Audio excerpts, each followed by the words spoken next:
Sorry, I don't hear very well. Rio plus 20? Is that if you're not following, just let me know. We can go back. So the first Earth Summit of 1992 was in Rio de Janeiro. So then the 20-year review of the Rio conference was called Rio plus 20. Yeah, so it's the name of the city.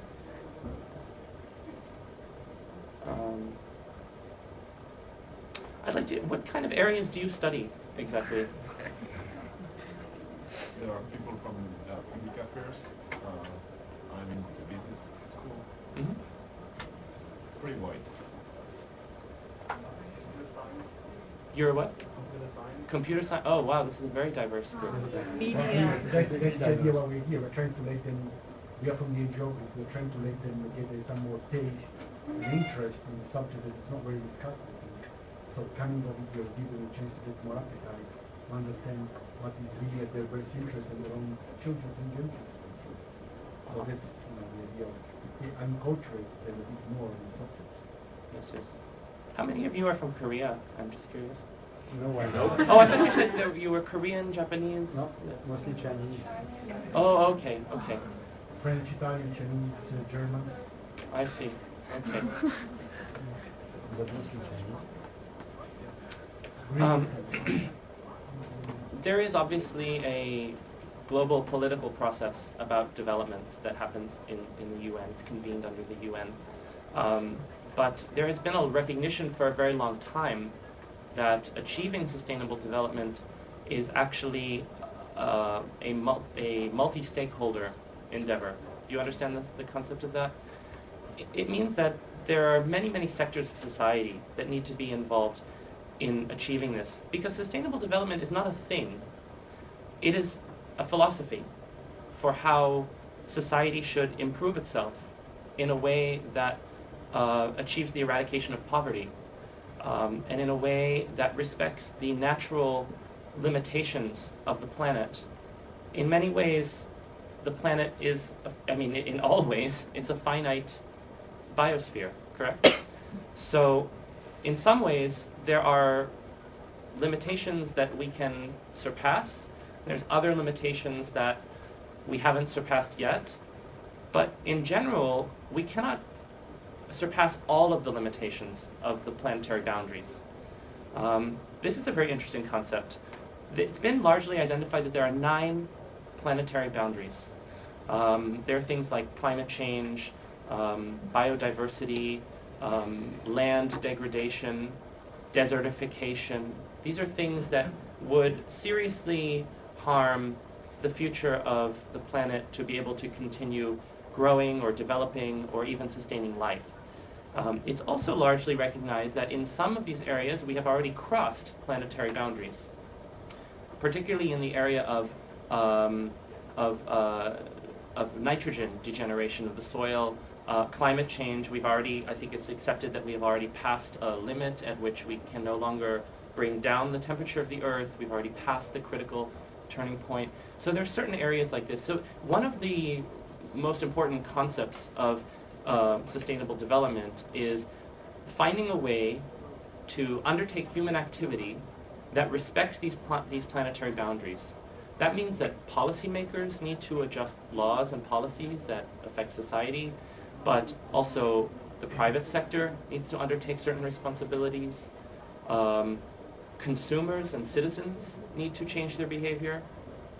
One of the larger contexts of all of this discussion on sustainable development is this point of time that we're at right now in 2013, which is almost the very end of the Millennium Development Goals project.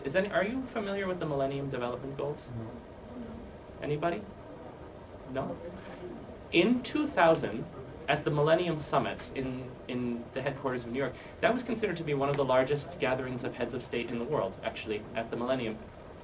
There was a recognition that all of human development should come together under a single common agenda, and that we should start to streamline our efforts to achieve certain goals by the year 2015.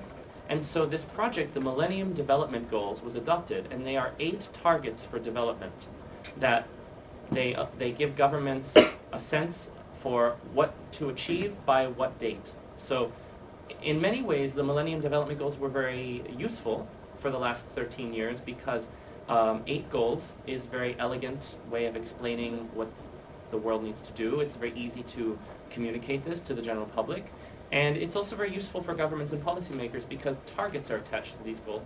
For instance, to double the number of people in the world who are receiving HIV treatment by 2015. This was one of the Millennium Development Goals. Or another one was to eradicate global poverty by half, to cut global poverty in half by 2015. Okay, so these were things that the public could engage with, that people could generally understand. The Millennium Development Goals are now coming to a close. And this is a time when governments are looking at what will come after the Millennium Development Goals and what will the Human Development Agenda be. Rio Plus 20 was this massive conference on sustainable development in 2012, so it's clear that sustainable development is going to represent the backbone of the Human Development Agenda for the next 10 or 20 or 30 years. But we don't know how, and we don't know in what capacity governments are going to want to adopt new goals. Why is this? Because in many ways, the Millennium Development Goals were very good. They were very useful and helpful. In other ways, there were some weaknesses. They weren't so good. For instance, achieving the Millennium Development Goals has not been easy. Some goals have been achieved, some by good policies, by sensible policies through governments, and others because the global economy just grew tremendously in the 2000s. In some regions, the education targets were met very quickly, like in Latin America or East Asia. You have 100% enrollment in school in many of those countries.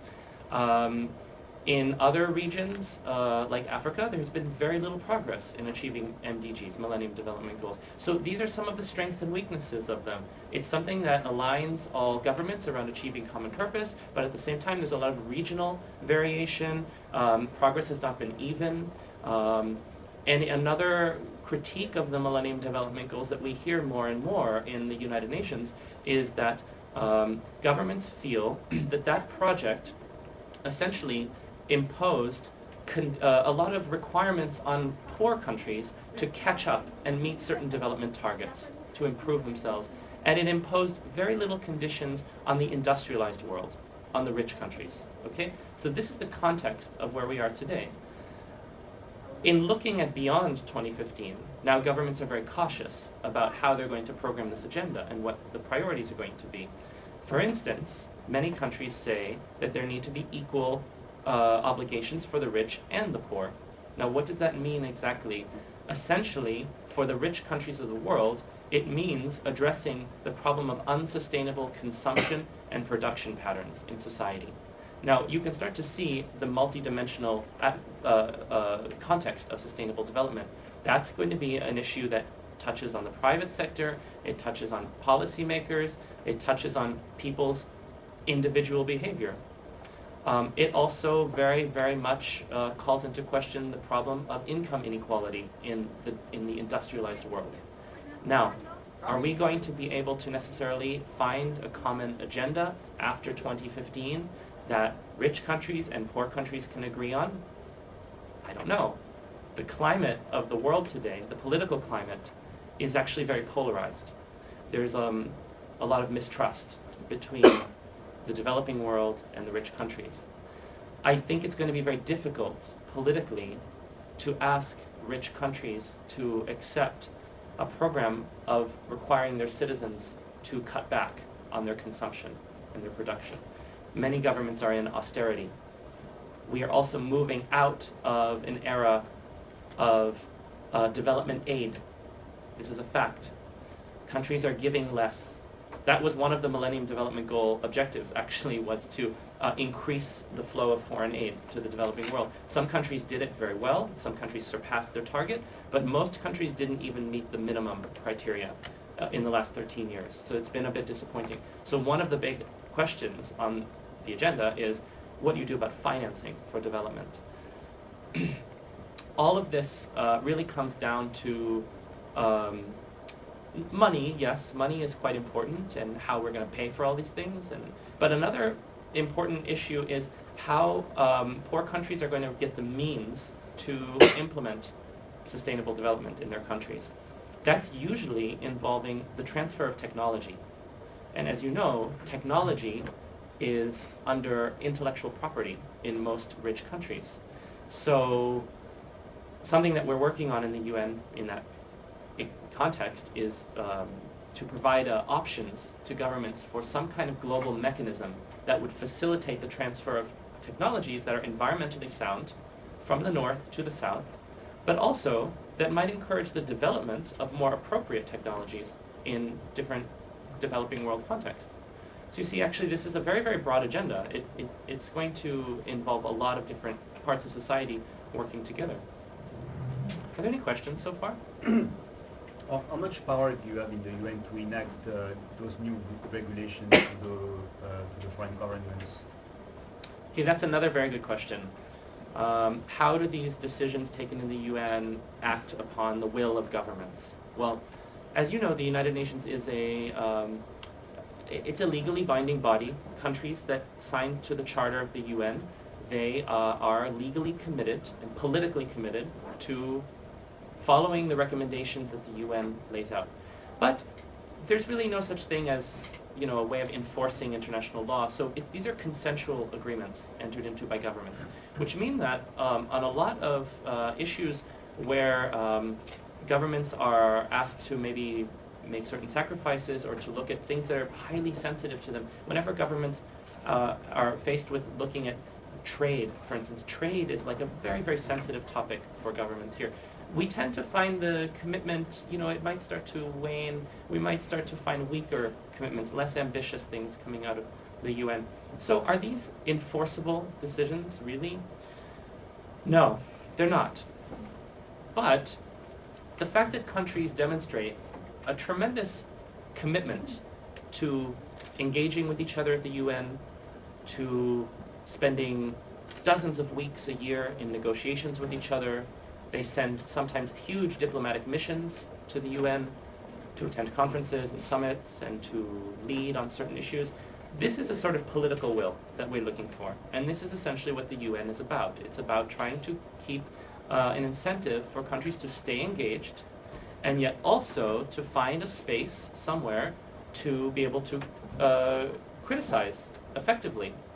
The UN is kind of a paradox, actually. On one hand, we work for governments. They are our boss.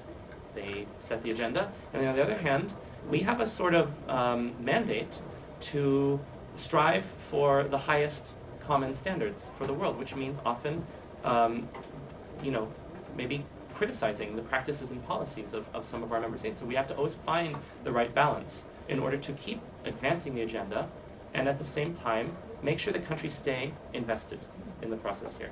So far, I have to say, with sustainable development, the subscription of countries to the negotiations, to these meetings, to these processes is absolutely overwhelming. I don't think any of us ever expected that so many countries would demonstrate such a large political investment in sustainable development. Now, why is that? Possibly because many governments are starting to realize that this is an agenda that's critical for the survival of the world. You have to find ways to deal with the environment. You also have to find ways to improve people's standard of living. There's too much inequality in the world. The global economy is stagnating. Maybe we need to find transitions to new forms of economy. And within all of this is the role of different types of stakeholders. Now, something very unique to the sustainable development issue in the United Nations is the stakeholder environment.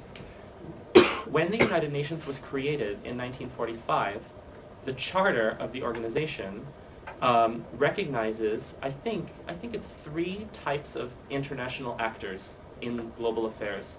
And it recognizes sovereign governments, member states, they are actors. It recognizes regional arrangements like the European Union or the African Union or things like that, or ASEAN. It also, and those are political actors, and it also recognizes the role of NGOs, non-governmental organizations. So this is how we engage in the UN. When it comes to sustainable development, though, it was recognized a long time ago that actually there is a multitude of different actors that have to be involved in the decision-making process. That goes way beyond those three types of actors. For instance, what about the role of municipal governments, local authorities, things like that, regional planners?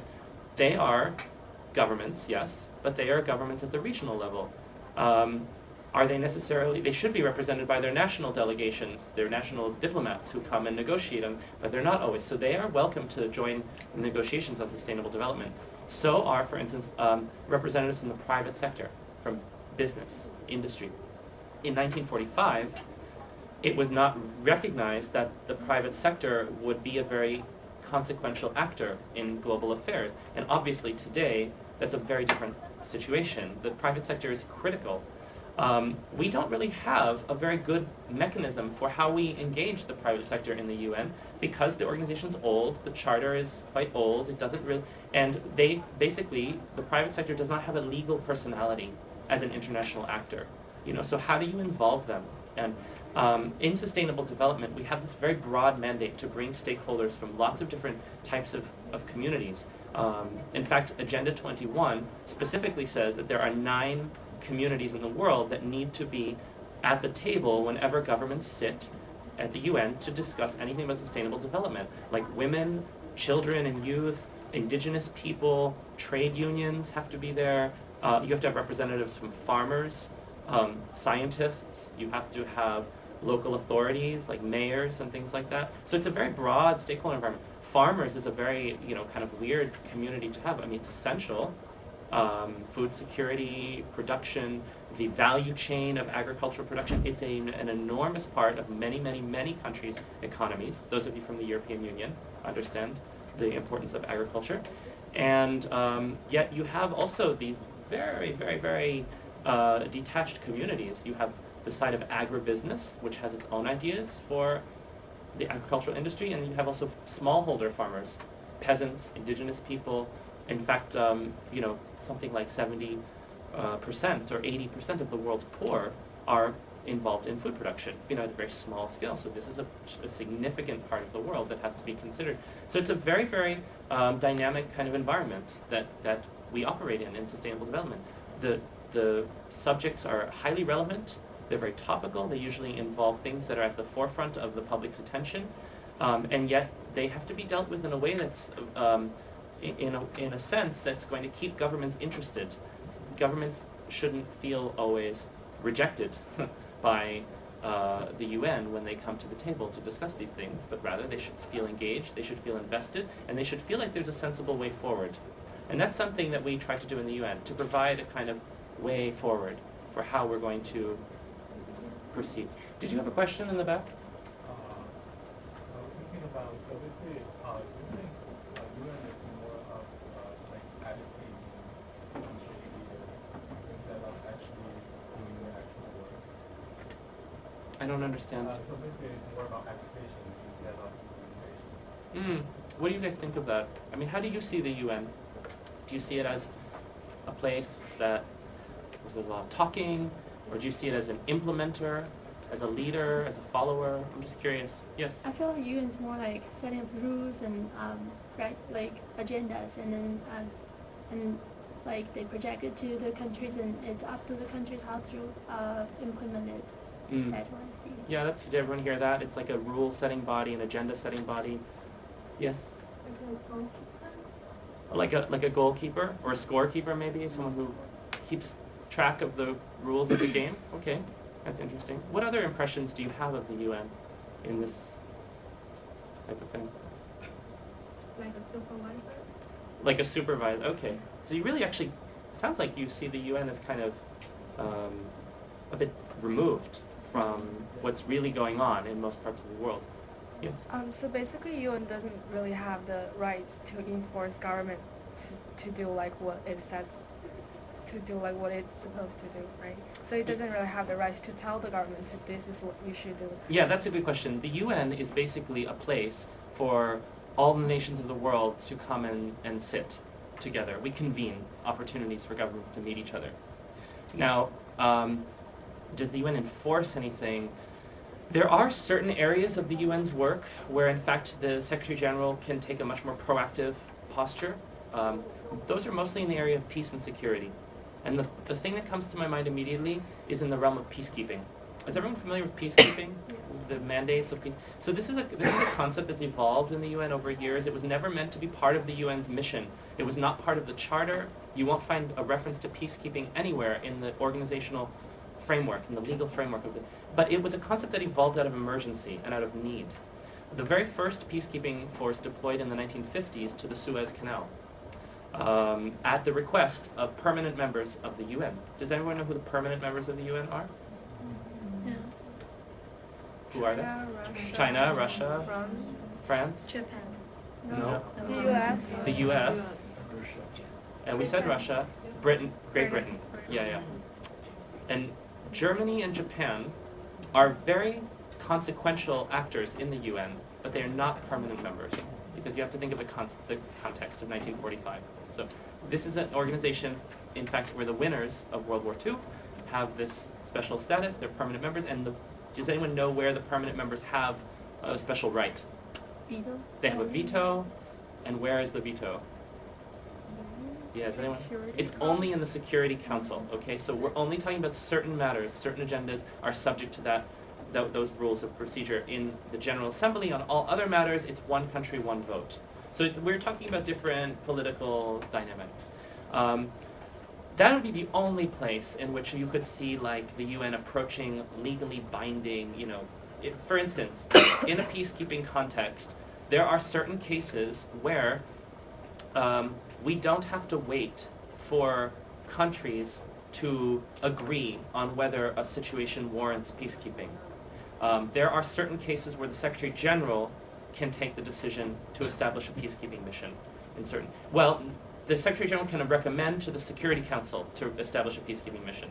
And usually by that point, you have more or less the agreement of the Security Council of the party. So there are areas in which the UN does exercise a great deal of proactivity and in delivering certain mandates. And here we're talking about very critical types of mandates. We're talking about humanitarian assistance, or we're talking about protection of civilians, or things like that. Or even in some cases, territorial integrity in some cases. But development is a very different type of animal, right? It's not a punitive measure. This is actually something that has to be very enticing to governments, so it is done in consensus. It's not imposed. So it is interesting, and you are partially right that the UN is kind of an oversight body on a lot of things. Maybe it's not so involved at the ground, but when it comes to development, we say the bread and butter of the UN, so that's the biggest part of its work, that we are very good at, that we do a lot of, is something called national capacity building.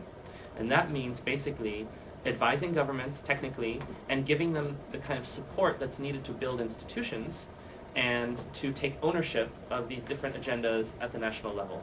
Because that is really, truly the only sustainable way to promote growth and development in countries, if the countries themselves are doing it. So this is a club of nations that is basically meant to help countries get to know each other better, to build better relations, and to become better leaders of their people, of their society. No two countries have exactly the same form of governance, the same style, and no country is perfect in representing the will of its citizens. But the idea is by finding common principles, among all of this stuff, common agendas, countries therefore free to express themselves in a sovereign and unique way, each country. And that is kind of actually the principle that we use in development, is something known as common but differentiated responsibilities. And that's why some of these agendas are very broad and why they leave a lot of space for countries to enact their own laws and to do things in their own terms. But anyway, the commitment to being in the UN is quite strong, even though the UN can't enforce anything. I don't think countries would want to be part of a club that would punish them occasionally, right? No one would do that. So why would a country compromise its sovereignty like that? Yes. I have a very general question. I wonder, like, how many sectors are under like sustainable development? You've mentioned like environment, health, and economy. And are there any other sectors? And what are the focuses? There's probably more than 40 different main themes and areas that are taken under sustainable development. Because, like I said, sustainable development is not a thing. Let's just get this straight. It is a philosophy, and what it essentially means is that see, development has always been treated like sectorally, like in silos. So therefore, you talk about economic development, what you're usually talking about is growth. Okay, you're usually talking about increasing national income, and in many ways, countries tend to do that in the most brutal possible way, whatever it takes to just raise national income. And in a way, that's because we measure national income by GDP. We don't have yet a better system, but something that we're working on in the UN actually is recommending alternative ways of measuring prosperity in countries. When we talk about promoting social development, we're usually talking about enlarging people's freedoms. We're usually talking about improving people's quality of life, making people more powerful agents in their society politically, to be able to make decisions, to self-determine. When you talk about the environment, you're usually talking about using less resources. Okay, so that's actually kind of diametrically opposed to the growth paradigm, isn't it? To grow, you use more resources. To conserve, you have to stop growing. So something in sustainable development is about trying to find the intersection of all of these different agendas in a way that also promotes a better quality of life for people. Because the idea is, I mean, I don't want to sound radical or anything, but in the most ideal form, we should have essentially a global middle class of about 8 billion people in the next 30 years. And we should have very, very small numbers of poor people, and we should have very, very small numbers of extremely rich people. And this is what would, in the end, benefit society and guarantee its sustainability. Yes? Yeah, I'm quite optimistic. I was looking at what you just said, that we can't grow without consuming. But I'm looking at some of the development that's going on right now in sustainable, in green energy actually production.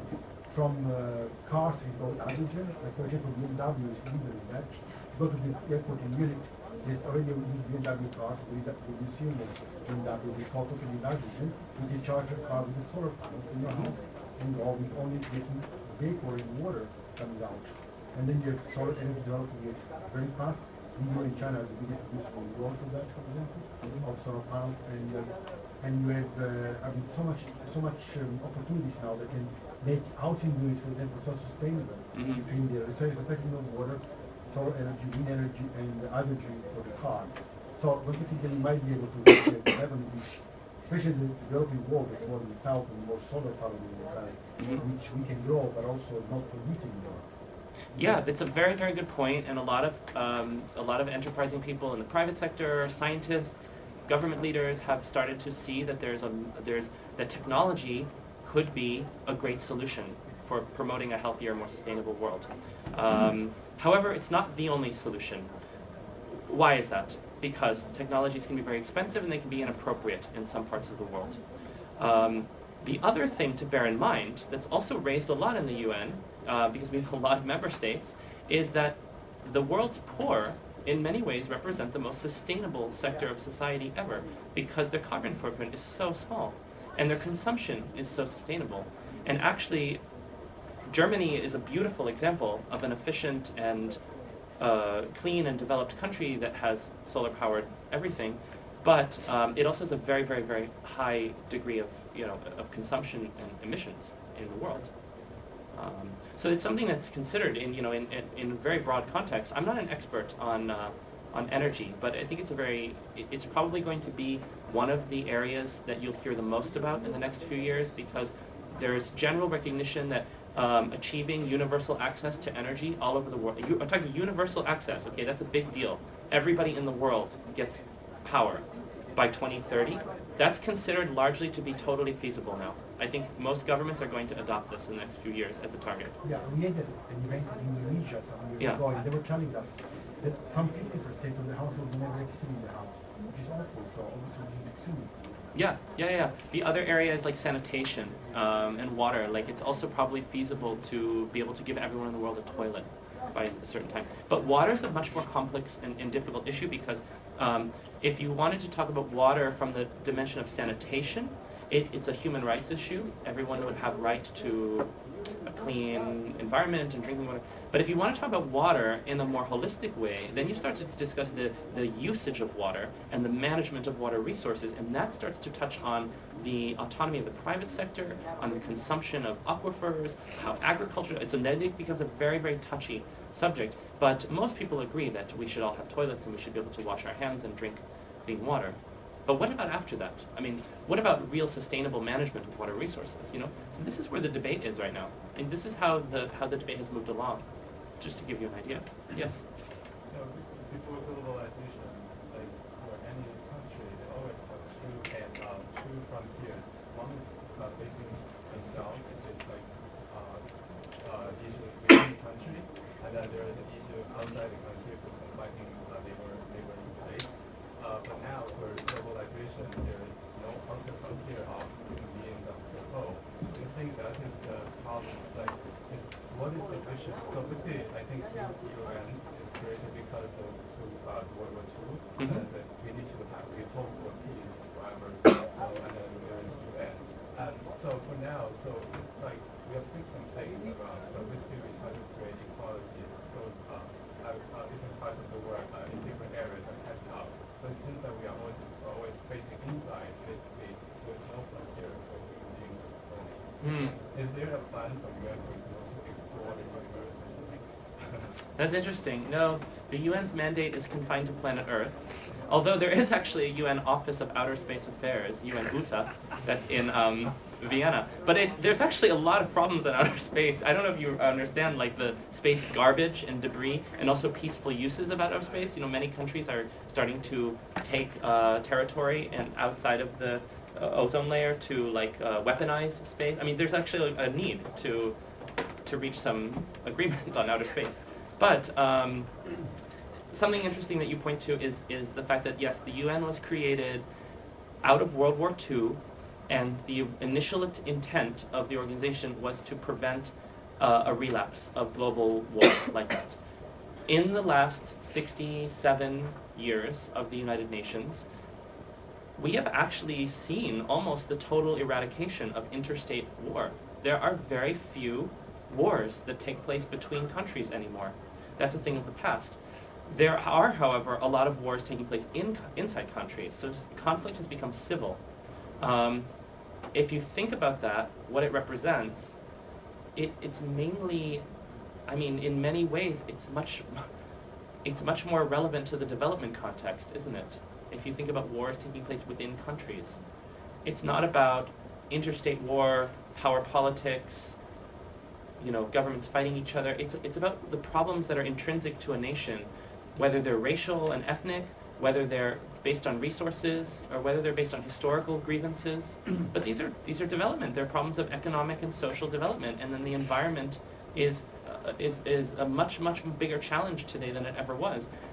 You probably hear, if you read The Economist or things like that, you probably hear about like conflict resource wars being fought, and that's going to be the next thing. Well, probably. I mean, probably resources are going to exacerbate a lot of conflicts, like the water issue in the Middle East, for instance. I don't know if you follow the Middle East peace process, which is in itself a very special issue in the UN, but you know, between Israel and Palestine, there are these aquifers. So it's in many cases the natural resource dimension is very important. Yes? I'm just curious about the relationship between the UN and the World Bank. Especially your department of economic affairs. I wonder, how do you work with the World Bank? It's a good question. So the UN is a very complicated family of institutions. It has many agencies, programs, special funds set up within it. You've probably heard of things like UNICEF or the World Health Organization, UNDP, the Food and Agriculture. So there's like more than 30 different special programs and agencies of the UN. And they're all over the world, actually. Many of them are here in New York. They're like, UNICEF is across the street. Some are in Geneva, like I said, UN Environmental Program and UN Habitat, the program for human settlements. Those are the two that are headquartered in the Global South in Nairobi. But then you have this interesting animal, we call them IFIs, International Financial Institutions, and those are also known as the Bretton Woods institutions. The Bretton Woods Conference in the 1940s established the World Bank and the International Monetary Fund, and those are slightly special. I have to, you actually hit a good point there. They're slightly special because in the whole UN family, the Secretary General is the head of the UN organization, but then there are the special agencies that sometimes have their own, they follow their own agendas. They might have different obligations to countries because they have slightly different structures, but the international financial institutions are truly special. And they, in many ways, have a vision for development that it reflects, in a sense, the composition of the executive boards of those organizations. The World Bank does not have a universal, it's not a universal membership body, and it also doesn't have a perfectly uniform voting system, let's put it that way. The General Assembly, to which I am accountable, has a one state, one vote policy. So we are looking at global politics in that context, how governments negotiate in that world, which is pretty weird. The World Bank, however, is maybe a little bit more, it's like a little bit more attuned to the realities of politics in the world. The richer countries have more votes than the poorer countries. So in fact, they determine the agenda of the organization a little bit differently. So actually the UN is full of organizations that operate like this. And it can oftentimes make it a very complex and contradictory world. But that is the one thing, if I hope that you walk away from this little discussion with one concept in your mind, it's that the UN is like a paradox. I mean, it has many, many things that contradict itself. For instance, here's a great example. The Secretary General of the UN is supposed to have two roles. He's supposed to be a servant of the member states, the executive officer of the organization, and then in other places, other ways, he's also supposed to have a political role. In many ways, it's very useful. The Secretary General is a diplomat. The Secretary General extends what we call his good offices to parties. He mediates between conflict, but he also is an advocate, which means that when the Secretary General feels that something is missing, that a voice is missing in the conversation, he can provide his own views. And usually the Secretary General becomes an advocate on areas of peace and security only, when there's human life at stake, when conflict is about to or has happened already. Development is a bit different. We see the Secretary General behaving much more as a facilitator, as a convener of governments to let them make the decisions. And remember how I said that in the context of post-2015, governments are looking at trying to be more in control of the agenda this time. They don't want to see rich countries leave without obligations. They want to see maybe a little more equity and fairness. It's because they want to be in control of the agenda on these types of things, like sustainable development. And so we see the Secretary General behaving differently. This is another paradox of the UN. The UN is full of contradictions and paradoxes, but it's a very dynamic and alive organization. It's constantly changing, and it has to respond always to global politics and what the atmosphere is between countries. Yeah. Did you have a question? I did. I was interested in that initially the perception of many people, I think, that the UN is up here. It's a club of nations and has less direct relevance to the people. But I'm thinking that with globalization, through participation of NGOs, there's an opportunity to, through the engagement and empowerment of civil society, is actually to empower the rights of the people, but also to give voice to the people within countries that might be suppressed or marginalized. And in fact, I think that's the problem more today, is that although there isn't the kind of warfare that was years ago, which was different, but there are still many, many problems within countries. And somehow I'm wondering how to use the opportunities of the UN, through its diplomacy, through its dialogue, and through consensus, to somehow build, more of a relevance to people across countries. And, That's a very good point, and I think it highlights also a very interesting intellectual paradox about the UN, which is that it is a club of governments, sovereign nations. Some of them speak with the voice of their people better than others. Let's just put it that way. They're not all doing such a great job of, but somehow in this combination, you have to have the will of citizens at heart, and the UN doesn't have a lot of accountability to individual citizens. So I don't know. I don't know what you guys think. I like to think, though, that the next phase of the life of international politics is going to probably have to take this into account a lot more. It's going to have to find a way to be accountable to citizens and yet also somehow strengthen the impact of governments or make them better able to deliver services and development to citizens. Where do we find that? We have to try to get the voice of different stakeholders in the UN. And I observe, I've only worked in the UN for 8 years, but in my small time, I've seen a lot more participation in the UN. I think it's even empirically verifiable. The number of non-governmental organizations that are registered in consultation with the UN has probably increased by 50% since I've worked here. So this is becoming a much, much more accessible house for private citizens and people who represent groups that are marginalized to have a voice. I don't know what you guys think. Do you think governments are going to more and more accept this idea, or you think they become afraid of maybe opening up the doors a little bit more and making it a more multi-stakeholder environment? Would that make decision making easier? Would it make it harder?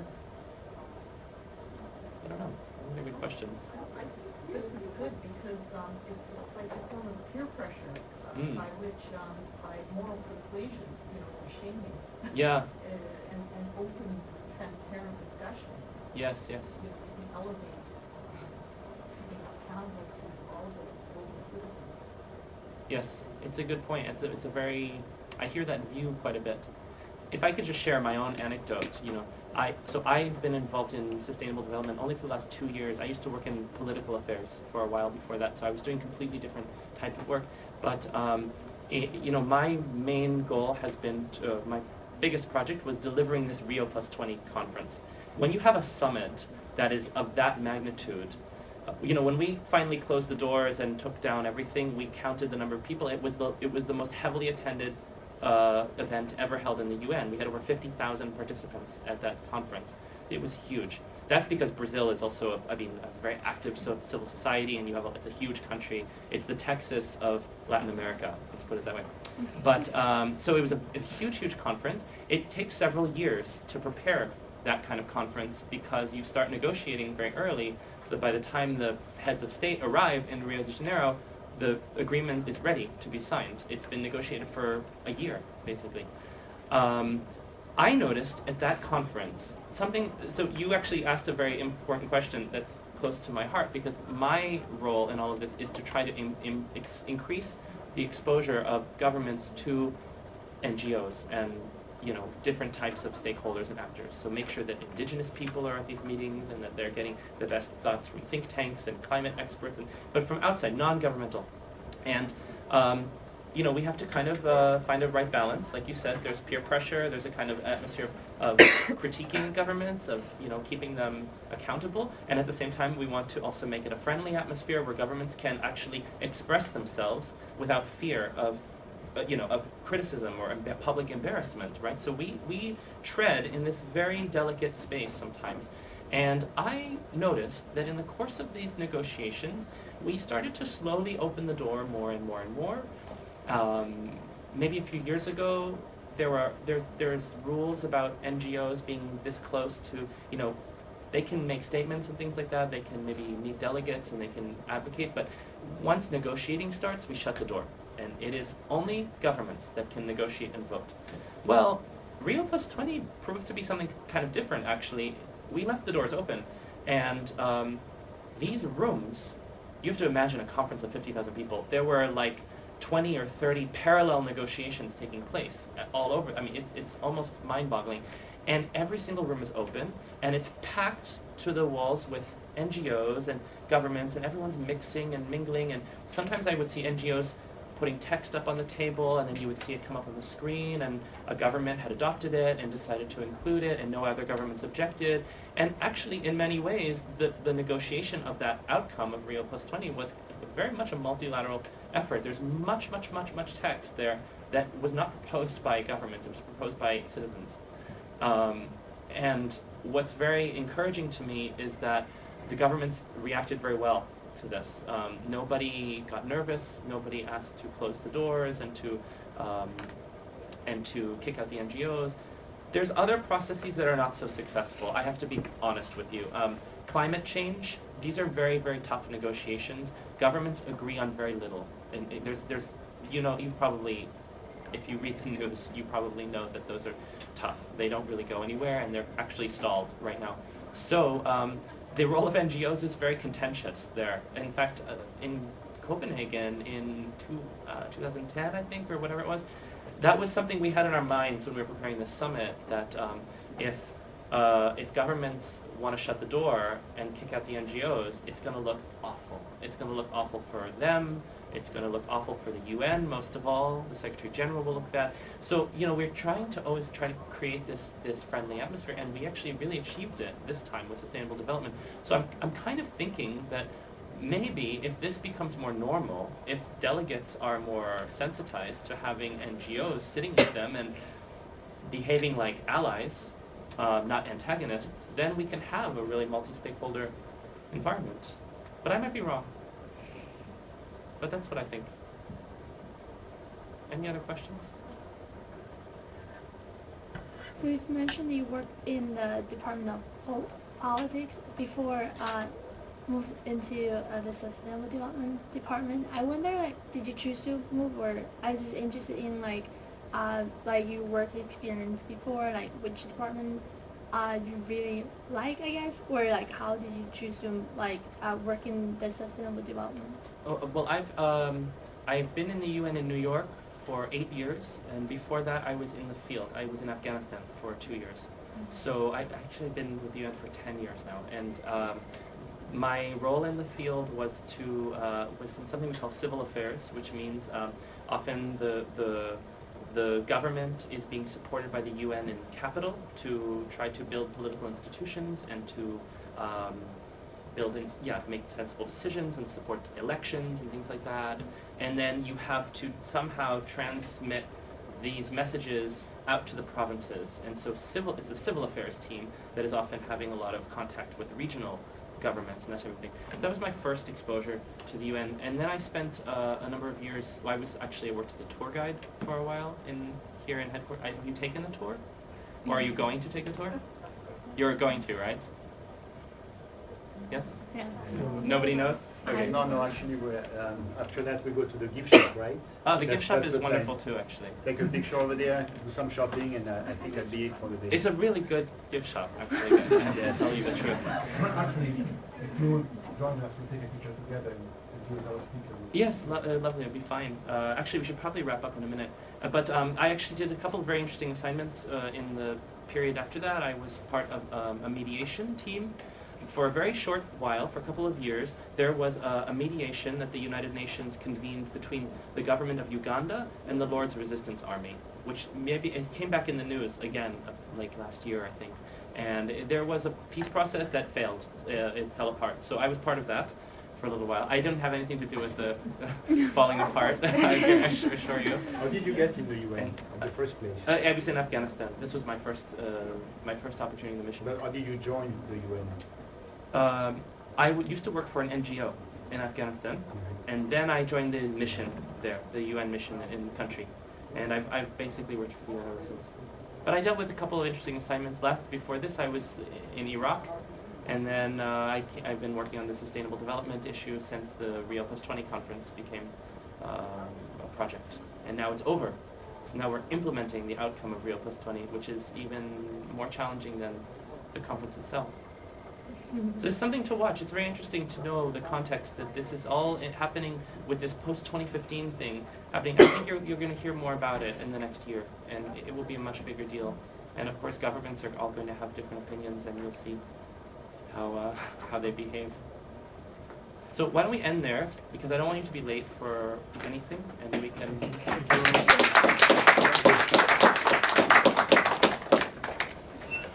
Go to the gift shop outside. We can all take a picture together. For the gift, and also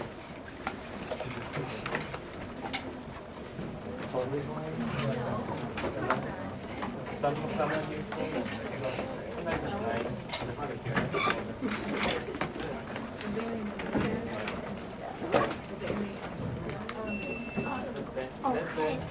Oh, yes. Questions, yeah.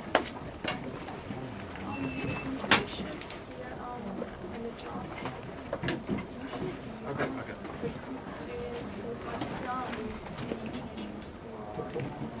Actually, my colleagues here have just started the internship, and they can answer that question, because I don't know how it works. But they just started. How do internships work? Can I? Yes. Oh, so, I'm following the change, or I'm not sure, the change you were like, or past say from finance part to sustainable development, but I'm not doing that. Yes, maybe it's better if you email me or something. Yeah. I have my. Oh, okay. So, yeah. Yeah, absolutely. And there's actually going to be more opportunities in New York. Yeah. Through Columbia and through the New School. We're trying to create more activities and sessions where we can have exposure to students and be able to see who's interested in being more involved in this sort of thing. Yeah, I know it's kind of those sessions. If you email me, Oh, I'll okay. give you some Thank you information. so much. Yeah. Same question here. Yes. I'm a representative from NYU. So, Okay, yeah. so we don't have a good student network at NYU yet, but we're trying. And we have one at Columbia and like the New School, and we have something at Pace University. So we're trying to get more universities in the New York area involved. We're the Chinese Students and Scholars Association of NYU, so we're Okay, wonderful. very actively involved in a lot of different kind of initiatives. Great, So okay. we're willing to offer volunteers if there's any events. or Okay, anything. wonderful. I only have one card. Maybe could you be in yeah, charge yeah. of? I will. Can you write it down? Yeah. Your email address? You can take a picture of the card. Yeah, that would be great. If she could be in charge. Oh, I can take a of picture. the Yeah, card. I'll just give you. So why don't we all head out? I can take the picture. I'll give you the card.